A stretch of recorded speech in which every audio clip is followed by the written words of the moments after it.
But we want to acknowledge that we're connected through technology. And now, with some of the recent advances in AI, what we're finding is AI is not this giant risk of replacement, I feel, that everyone is fearing. And not to mention the science fiction like existential fears of AI. That may be more real. The idea that it would replace your business or supplant your business is actually a little off base. The primary function of AI is to create efficiencies and open up additional opportunities within your business. Welcome to Business Ninjas, brought to you by WriteForMe, where you'll hear from business leaders who are out there growing their business and slaying it every day. Learn from the masters. Let's get started.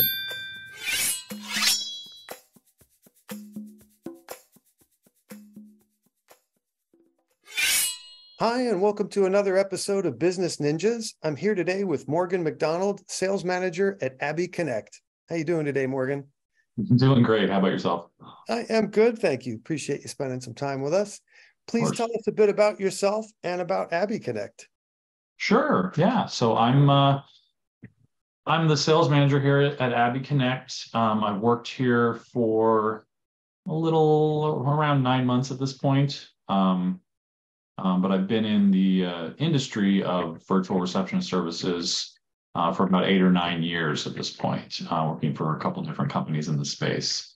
I got started at Abby, came over because a former colleague of mine was looking to kind of build out a sales department with outside individuals, a little more seasoned and experienced, but more importantly, just to help kind of usher in a new stage of growth for the company. The company's grown pretty organically since its inception, and it kind of wanted some guidance as well as some, recommendations and on personnel that we could add that could really, take us to the next level. So that's really what we've been doing for the last, 6 to 9 months, is really trying to look at our process and look at the next stage of evolution for the company and how we can communicate that to our customers and how that's going to look in terms of internal logistics as well as scaling the department. Excellent. And dig in a little bit for me to what Abby Connect does and what sort of services you provide. Mm-hmm. Yeah, definitely. So we are a virtual receptionist service. We really say we're an AI-assisted human receptionist at this point, or human receptionists, empowered by AI. Okay. But at the core of it, it's a high-quality answering service that will sound more similar to an in-house receptionist than an outsourced service. That's the real key in this industry, is making sure that when someone calls your business, they get a live person right away. That person sounds really professional, and they can get you the information you need or get you over to who you need to go to in terms of a transfer, or take a detailed message, schedule an appointment, gather some additional intake information, really anything that you would want a front office receptionist to handle without the logistics and the expense of having to hire multiple individuals. We can answer 24/7. You'd have to hire, 3 to 5 people minimum in order to do that. And you're, a business service, so we're more around the cost of about a third of a full-time employee. It's an important service. I'm a firm believer that the first touch is the most important one. And if you get the sense that it's a person in a foreign land who barely knows anything about the service or product at hand and doesn't speak the language, you have just lost a client. So I appreciate what you do. What verticals do you service with Abby Connect? We do a lot of different verticals. I would say the industry as a whole has traditionally been dominated by professional services, particularly attorneys.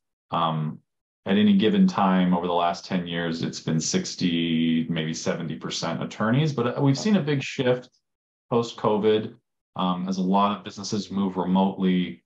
The logistics around having someone in office don't make quite as much sense, especially if most of what they do is answer phones. It's better to repurpose those full-time employees for more administrative tasks and to outsource the simple processes that can be handled, as long as they're handled up to a standard of quality that matches the brand. So, we do work in home services, insurance, real estate, Accountants tend to use this, although a lot of times for maybe 4 to 6 months out of the year.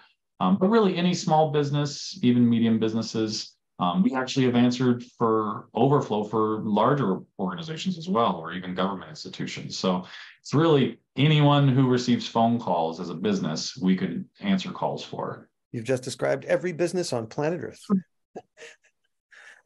And what's the origin story of Abby Connect? How long you been around?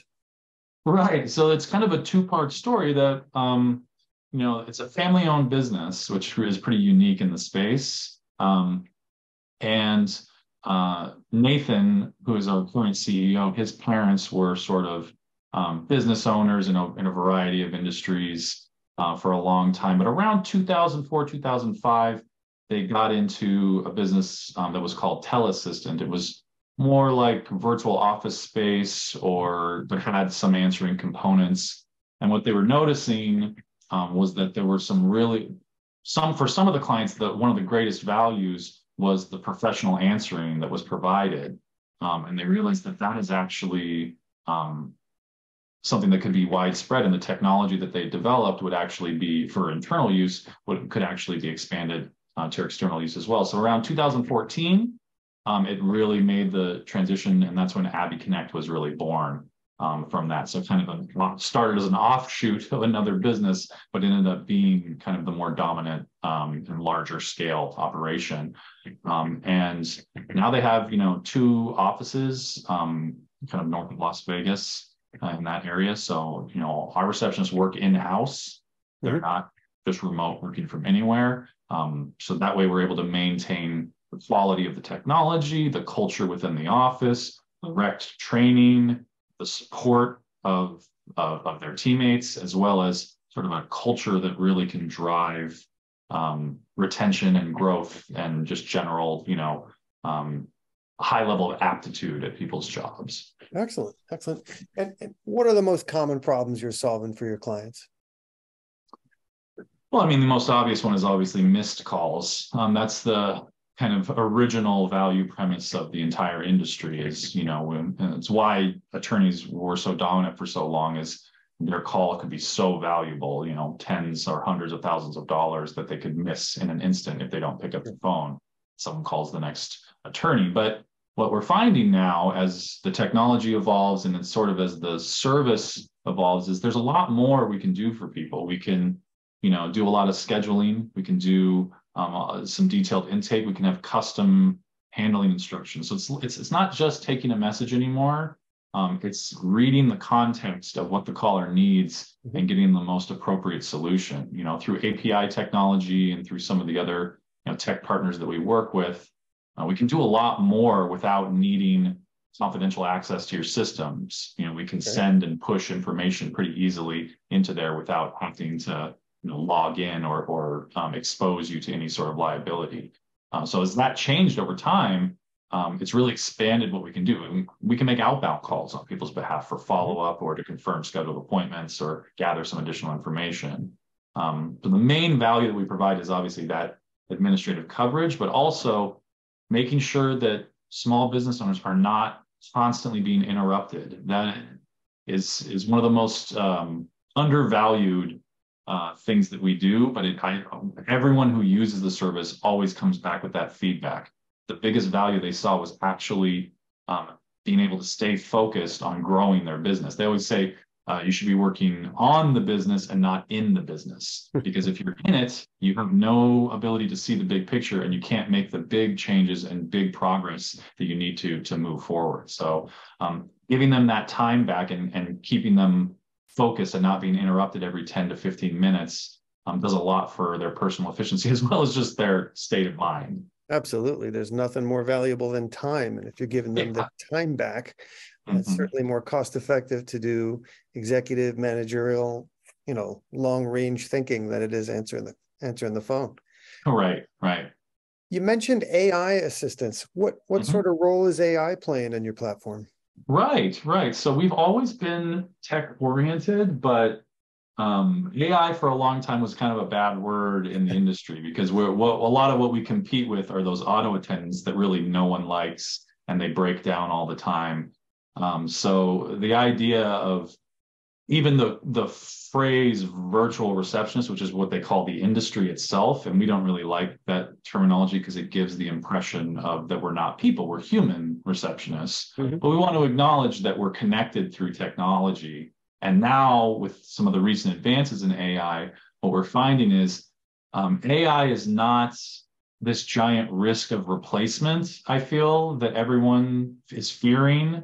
And not to mention the science fiction, like existential fears of AI. That may be more real than the replacement theory, but the idea that it would replace your business or supplant your business is actually a little off base. The primary function of AI is to create efficiencies and open up additional opportunities within your business. So what we're using it for primarily is to make the receptionist job easier, whether that's by providing them additional context through our system, whether it's by taking away some of the manual work that they do and automating that out. So data entry stuff and things that would normally take them an additional step in the process, or that they would have to be doing while they're on the phone. Anytime you're multitasking, there really is no such thing. You're really just dividing your attention back and forth.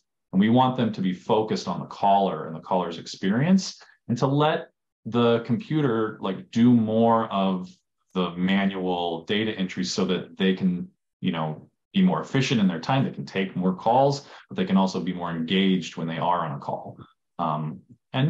There's a lot more it can do. So these are just the initial things that we're using it for, but already we've seen some pretty impressive results. And you can see it's being built into phone systems. It's being built into basically every other software that's out there. So, we thought about, do you want to be part of a bandwagon type of thing? But it really does have a functional impact on our clients' experience, as well as the experience of our employees, because the clients can utilize it via call recordings and summaries to kind of add additional context without having to dig into messages, use analytics that we have built into our website. That's all really useful data and useful information, especially when it's super streamlined because of the AI that's involved. Sure. Everyone appreciates on their second call being recognized and having context for their previous conversation and not having to repeat themselves. So that's invaluable. Exactly. What makes you guys stand out from your competition? Yeah, it's a great question. That's kind of my area of expertise, given that I've worked for multiple competitors, and I just kind of stay up on the trends in the industry. But the main difference, and one of the things that actually attracted me here, because it was a bit of a tough sell at first, because I didn't really know that much about Abby. But when I learned their process and their story, it made a lot more sense to me. They're one of the last companies that's still doing in-house receptionists as opposed to remote, everybody working remotely. Post-COVID especially, that transitioned most of the industry away from that. I talked a little bit about it, but there's a couple advantages to that, in that you have a team that's located in a location. You can train and cross-train individuals. There's support built in and serendipitous sort of interactions that can really lead to growth and improvement of the quality of service. It helps us maintain a better standard of technology. Everyone's on the same servers, on the same phone systems, so there's not one call that's really grainy and broken up and one call that's really clear. It's a much more standard level of quality. And then we also utilize a small team approach. So depending on whether we're answering 8, 16, 24 hours a day for you, there might be 5, 10, or maybe as many as 15 people total that answer for your account. And that's really crucial, because if it just goes to one of 200 people, that's likely that they've never answered for your business before. They're seeing the instructions for the first time. That learning curve basically resets over and over and over and over again. You never get the cumulative knowledge, because even if they answered for you again 3 weeks from there, they're not going to remember any of the context. They've answered for 1,000 companies in between here and there. So we just break them up into smaller teams, making sure that the call volumes are balanced for that team. And then they get really familiar with answering for the same company over and over again, just like in-house receptionists sound with, because they've answered for the same company, and just they can jump ahead logically. They can make intuitive decisions about how to deliver the best customer experience because they're not fumbling around and just trying to figure out what's going on all the time. Makes a really big difference, but it also allows us a unique opportunity to provide direct feedback between the client and that receptionist group. So the client can listen to calls and say, I don't like how this was handled. I'd prefer that we handle it this way. We'll make those changes. That's true of most services, right? Where we have an advantage is we can actually provide feedback from that team back to the client and say, this is what we're seeing on the account. The receptionist can provide that through our system, direct feedback. And the client can approve changes, decline changes, or meet with their customer service manager about those changes. And so it really lets us have that two-way communication and really lets them feel like there is an actual team of people supporting the business, because there is, because we have, we've created that unique environment. So that's the main differences. I mean, I would always argue quality and consistency is the biggest difference. But in this industry, there's a lot of different price points, and you can really buy in at whatever level that you want to, or you think is important for your business. For me, as a former business owner, quality is always number one. It's got to be top tier quality, or it's not even worth paying for as a business service. You might as well do it yourself or find some other alternate solution. Absolutely. I applaud your approach. On the user end of things, I am never more put off than by someone reading a script who has no idea what I'm talking about. Right. I have to repeat myself 3 times and then try to climb the food chain till I get someone who gets it. That's not effective. That's not an effective use of anybody's time or money. Right. You broached the subject of COVID. I know you've only been there for 9 months, but I'm sure you have a sense of what things have been like for the last couple of years. I'm sure that COVID was an atom bomb on this particular industry in terms of your ability to have a room full of people and things like that. Tell me how you've managed to weather the storm and grow Abby Connect through COVID. Yeah, no, it's a great question. One of the funny things about COVID, I was at a different company when it actually landed, and they were fully in office at the time too, and then went fully remote after that. And at first, the fear in the industry was just massive. I mean, all these logistics and technological changes that needed to happen, all of, what's going to happen with business is, are we going to have just massive churn because our businesses are failing, no fault of ours. Our customers, we're B2B. So if they go out of business, that's our customers that we're losing too. So there's a lot of panic in a lot of companies. And when I look back at Abby and what they did at that time, it was kind of unique because they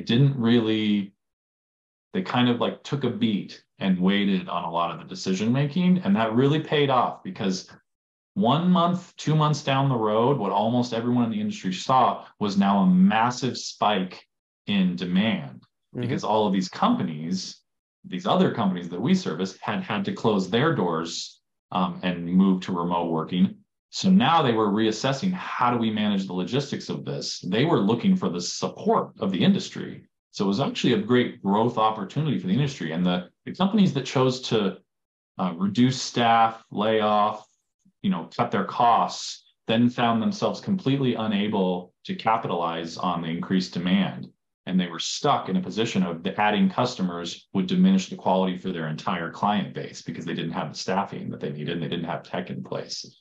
Abby used rotating cycles as soon as they could, and they have work from home redundancy. So it's possible for our people to work from home. It's a choice that we make to have them work in the office, because we think that it's better for our quality and better for our process and logistics. But obviously they had to have redundancy for when it was not allowed and they had to do something else. So really applaud the sort of grit that it probably took in that moment to not panic and try and cut costs. We've never laid off anyone in the company for demand reasons. Even when we've seen small dips in demand, they've stayed the course and really honored their employees. And that's helped us earned their loyalty long term as we've grown. That's excellent. Excellent. All right. Switch gears for a second. It's 2023 and we got to tell our story so people know why they should do business with us. Yeah. What role has content played in the growth of Abby Connect? We've had a pretty, like I said at the beginning, they've really done a lot of organic growth. So over the years, it's been a lot of word of mouth or really more traditional digital marketing.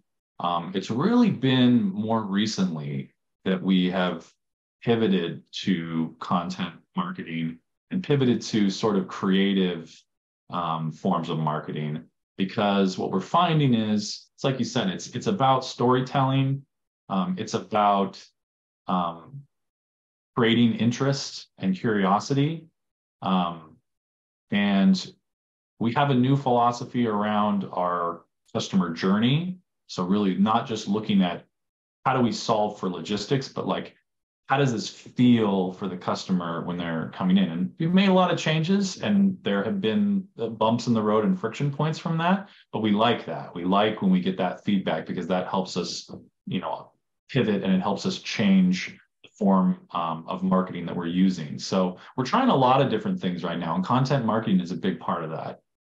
It's my personal belief and it's my approach that, like, if you can't create something that is valuable in and of itself in terms of marketing, you're not going to get the kind of engagement and exposure that you're looking for through a traditional marketing spend. You want something that, whether or not they become a customer of yours, is a valuable piece of content. It can be entertaining, it can be enriching, it can be educational. It doesn't really matter how it's valuable. It just matters that by engaging with it, they get something from that experience. And then, you have a chance to expose your brand to people who might not have heard of it otherwise. And that's really what we're looking for going forward. The traditional digital marketing landscape has just become extremely, extremely inefficient and just flooded with the exact same cookie cutter, like boilerplate type of content that it doesn't grab my attention as a consumer. And so I know that it's not grabbing my potential clients' attention either. And we really want to differentiate ourselves in that regard. So we're trying a bunch of different stuff. And funny story, I just sent one of my top reps on a road trip down to meet with a bunch of franchise owners down in Texas, and went through Tennessee from Ohio. So it was a long road trip. And she took her little dog and had a Abby Connect shirt for it, and took pictures with people and got to meet people face to face, which is something that increasingly doesn't happen anymore. And we just did that as a foot in the door. It's just kind of an introduction to who we are, so that then we can schedule the meetings and have the conversations about whether there's a good business relationship and do all the nuts and bolts. We just wanted to, pattern interrupt people a little bit and really give them something that they're not used to seeing and that is not common anymore. So we're kind of going back to basics as the digital marketing trend sort of plateaus and starts to sink a little bit in efficiency. So but content marketing, I think, is a huge part of that. We already know its effectiveness statistically speaking, but I think you're actually going to see that increase over the next 6 to 18 months as we continue to head into sort of unknown territory and some recession-laden markets potentially. But all of the indicators in the economy are not as clear as we would normally think they would be. There's some things that say we should already be fully in a deep recession, and other ones saying that it hasn't even started yet, even though we've seen some of the impacts of that. So I think COVID may have thrown a bit of a wrench in the works here, and these technology disruptions might be causing things to not happen the way that we would normally expect. But I follow a ton of that data and a ton of those market indicators, trying to sort of predict next steps. And I'm getting very mixed messages from a lot of what I'm seeing in a lot of the analysis that I listen to. By mixing old school human touch in with modern content marketing, I can only see that as an eye-opening plus. People want to be treated as human beings, especially in this scenario where you end up representing them. You are the first touch to their potential clients. So if you treat them with that sort of old school handshaking approach, I can only imagine that people pay attention quickly. Yeah, it gets a lot more, it's a lot more memorable, right? Like you just want something where we're not going to see it and then forget about it in 30 seconds. Like it's just about the next time that I have somebody call you, or the next time you see our ad on something, or the next time that it like triggers for you that experience, and you remember that we are not just a typical service, that this is a company of people and that work together for a common purpose, and that has like actual value to you and your business. And you have a dog in a t-shirt. You're That's probably right. I mean, the dog's like cheating, honestly, because everybody loves a little dog in a shirt. All right. Fast forward a year from now, what would you like to be celebrating personally and professionally? Right. Yeah. No. So a year from now, I mean, I'd love to see continued growth. If we've grown considerably here in the last 6 to 9 months, but a lot of our efforts are finally coalescing now. You can get those short-term wins, but really the bigger pieces and the long-term transitions for the business, and the scalability, the technology interfaces, the feature sets, all of that stuff, those take long periods of time to finally actually have an impact, not only to be available, but to also like impact the business.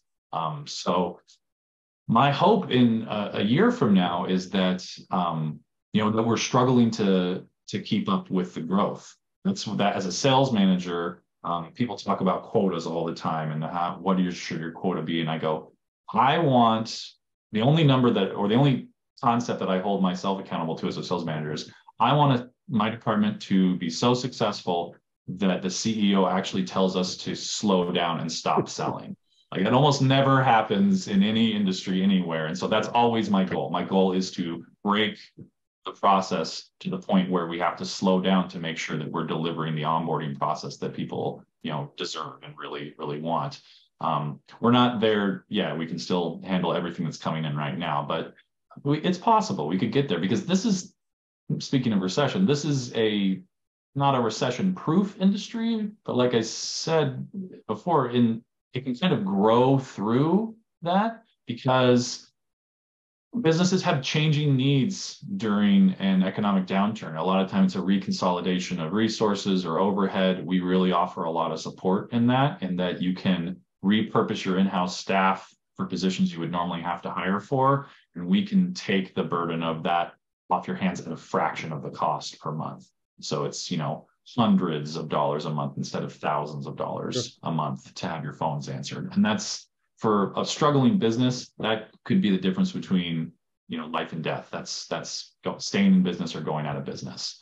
The reason I came to this industry in the first place was that I had a small business, and it went out of business for a variety of reasons. But one of the main ones was we would run ads on TV or on radio, or we would get featured on the local news, and we would get 50 to 100 calls all at once. And it was 2 of us in an office, and we could field a tiny percentage of them live.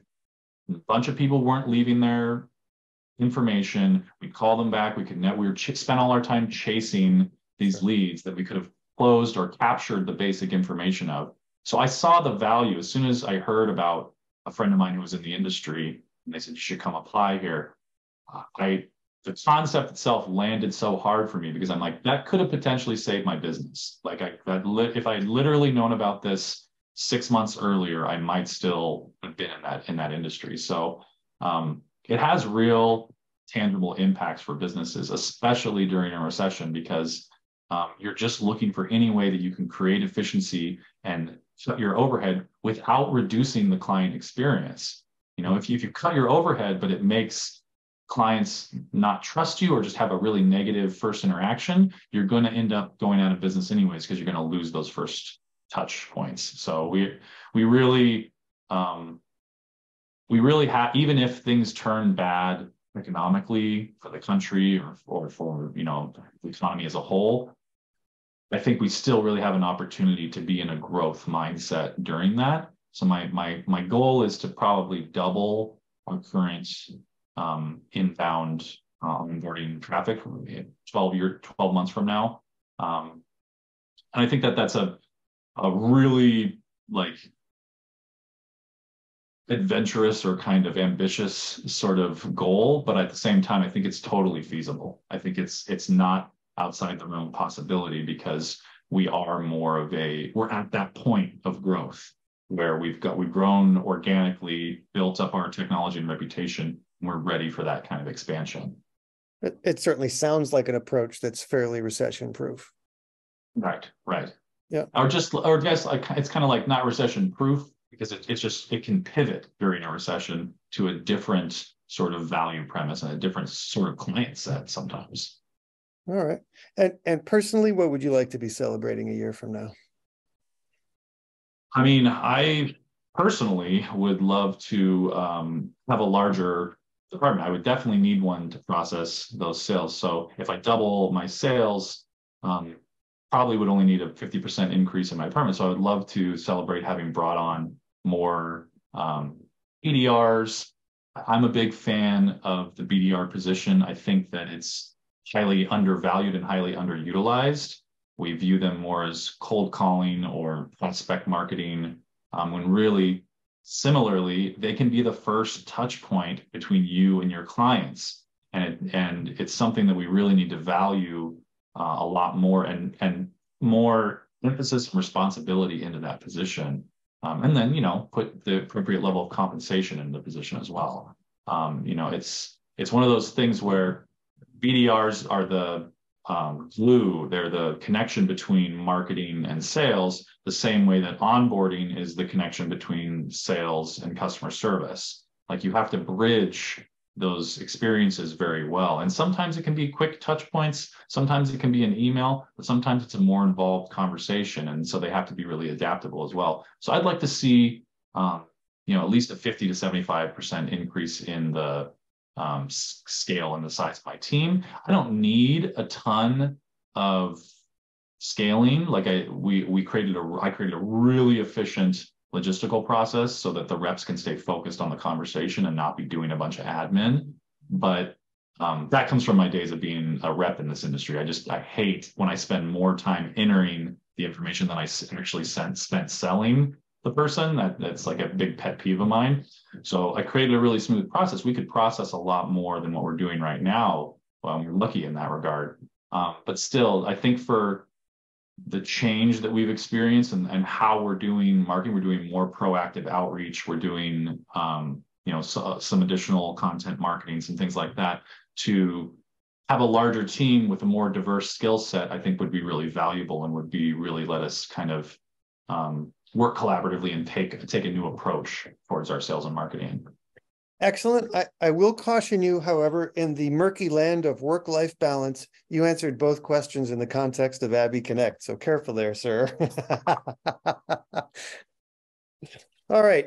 Please tell everyone what's your URL, where they can find Abby Connect, and what social media channels you're using these days. Yeah, definitely. So our website is abby.com, abby.com. It's also abbyconnect.com, but obviously the shorter the better. We're on most socials. We're on LinkedIn. We're on Twitter. We're on Facebook, Instagram. But really, we really encourage people to come to our site, engage with our content there, and to reach out to us for a conversation, whether it's potential clients, whether you're interested in job opportunities, whether you're interested in a partnership, like we make with a lot of marketing companies and things like that. We really want to talk to other business owners, other people who are in the industry, find out what their pain points are, find out the things that we might be able to do additionally. What other features could we add? What other opportunities could we take advantage of here, and really make sure that we're building a healthy business community that can help weather some of the storm that might be headed our way. Excellent. Morgan McDonald of Abby Connect, thank you for spending some time with us on Business Ninjas. I wish you and yours and Abby Connect all the best in the future. Really appreciate it, Andrew. It was a great speaking with you. My pleasure. Be well.